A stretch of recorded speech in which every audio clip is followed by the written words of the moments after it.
নমস্কার বন্ধুরা, welcome to cricket and football hub. তো বন্ধুরা, তোমরা জানো আজ থেকে মোহনবাগান দল তারা এই মৌসুমে ডুরান্ড কাপের অভিযানটা শুরু করলো মোহামেডান স্পোর্টিং এর ম্যাচ দিয়ে। তো আজ সকালের ভিডিওতেই মোহনবাগান দলের যেমন প্লেইং 11 তোমাদের দেখিয়েছিলাম, তো ঠিক সেই একই রকম প্লেইং 11 আজ মাঠে নামায় কোচ বাস্তব রায়। তো আজকের ম্যাচে শুরুর থেকেই মোহনবাগান দলকে বেশ আক্রমণাত্মক ছন্দে খেলতে দেখা যায়। অপরদিক দিয়ে মোহামেডান স্পোর্টিং দলের তরুণ ছেলেরা তারাও কিন্তু ম্যাচের শুরুর থেকেই জয়ের মনোভাব নিয়ে মাঠে নামে। ম্যাচ শুরুর 10 মিনিটের মধ্যে মোহনবাগান দল তারা কিন্তু একাধিকবার আক্রমণ করে মোহামেডান স্পোর্টিং এর বার পোস্টের দিকে। অপরদিক দিয়ে মোহামেডান স্পোর্টিং তারাও কিন্তু বেশ ভালো কয়েকটা আক্রমণ করে তোলে, তবে মোহামেডান স্পোর্টিং এর তরফ থেকে কোনো রকম শর্ট অন টার্গেট দেখা যায়নি। ম্যাচ শুরুর 10 মিনিটের মধ্যে সুহেল আহমেদ ভাটের কাছে গোল করার কিন্তু ভালো সুযোগ চলে আসে এবং সুহেল আহমেদের নেওয়া শটটা সেটা কিন্তু বার পোস্টে লেগে ফিরে আসে। নাহলে কিন্তু ম্যাচের শুরুর দিকেই 10 মিনিটের মধ্যেই মোহনবাগান দল তারা 1-0 গোলে লিড নিয়ে নিতে পারত। এর পাশাপাশি আবার ম্যাচের 10 মিনিটের মধ্যে বিশাল কায়েতকে কিন্তু বেশ কয়েকবার ফাম্বেল করতে দেখা গেছে।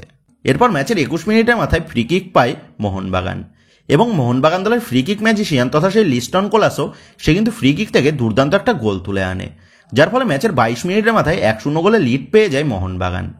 এরপরই আবার ম্যাচের 26 মিনিটের মাথায় কিয়ান নাসিরের কাছেও কিন্তু একটা ভালো সুযোগ চলে আসে গোল করার, তবে কিয়ান নাসিরের নেওয়া শটটা সেটাও কিন্তু বার পোস্টে লেগে বাইরে চলে যায়।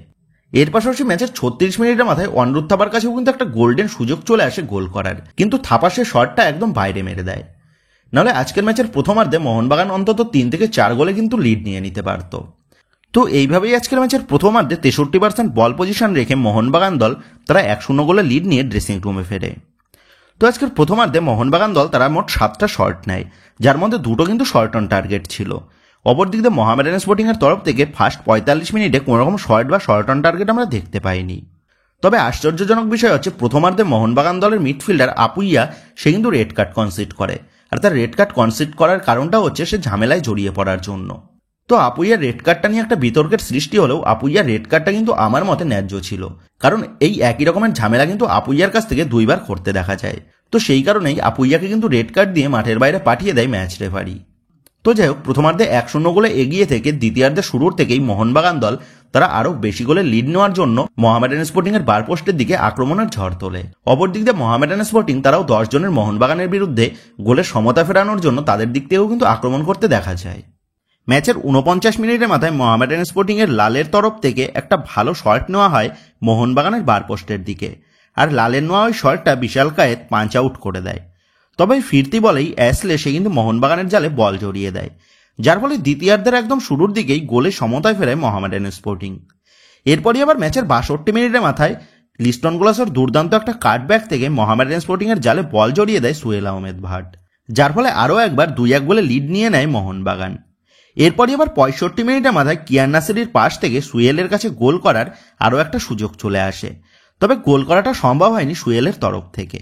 এবং সবশেষে ম্যাচের শেষ মিনিটে অ্যাডেড টাইমের শেষ মিনিটে বক্সের মধ্যে ফাউল করা হয় লিস্টন কোলাসোকে, যার ফলে পেনাল্টি পায় মোহনবাগান এবং সেই পেনাল্টি থেকে লিস্টন কোলাসো দুর্দান্ত একটা গোল করে আজকের মিনি ডার্বি ম্যাচে মোহনবাগানকে কিন্তু 3-1 গোলে জয় এনে দিল। আর আজকের এই 3-1 গোলে জয়ের ফলেই মোহনবাগান দল তারা কিন্তু এই মৌসুমে নিজেদের ডুরান্ড কাপের অভিযানটা প্রথম ম্যাচেই একটা বড় জয় দিয়ে শুরু করলো। তো আজকের পুরো ম্যাচেই মোহামেডান স্পোর্টিং দলের তরুণ ছেলেরা তারা কিন্তু দুর্দান্ত পারফরমেন্স দিয়েছে মোহনবাগানের বিরুদ্ধে। অপরদিক দিয়ে মোহনবাগান দলের প্লেয়াররাও তারাও কিন্তু বেশ ভালোই পারফরমেন্স করেছে, তবে বিশাল কায়েতের ফর্মটা একটু হলেও কিন্তু দুশ্চিন্তায় রাখবে মোহনবাগান সমর্থকদের। তবে আশা করা যাচ্ছে যত দিন গড়াবে বিশাল কায়েত সে কিন্তু আবারও নিজের পুরনো ফর্মে ফিরে আসবে। এর পাশাপাশি আজকের অভিষেক ম্যাচেই টেকচাম অভিষেক সিং এর তরফ থেকে দুর্দান্ত পারফরমেন্স আমরা করতে দেখেছি। তো এই মোহনবাগান দল তারা আরও যত দিন গড়াবে তত কিন্তু এই মরশুমেও নিজেদের সেরা ছন্দে ফিরে আসবে, এটা কিন্তু বলাই যায় আজকের ম্যাচের পারফরমেন্সের নিরিখে। এবং আজকের মোহনবাগান দলের 10 জন প্লেয়াররা মিলে যে লেভেলের লড়াইটা দিল তাতে কিন্তু অবশ্যই মোহনবাগান দল তারা এই মৌসুমে ডুরান্ড কাপ জয়ের জন্য প্রধান দাবিদার হিসাবে নিজেদের কিন্তু প্রমাণ করতেই পারে। তো বন্ধুরা, আজকে মোহনবাগান এবং মোহামেডান স্পোর্টিং এই দুই দলেরই পারফরমেন্স তোমাদের কেমন লাগলো তা কিন্তু অবশ্যই নিচে কমেন্ট করে জানিয়ে দিও। তো বন্ধুরা, এই ভিডিওটা এটুকুই ছিল। তো আসি বন্ধুরা, দেখা হচ্ছে পরের ভিডিওতে।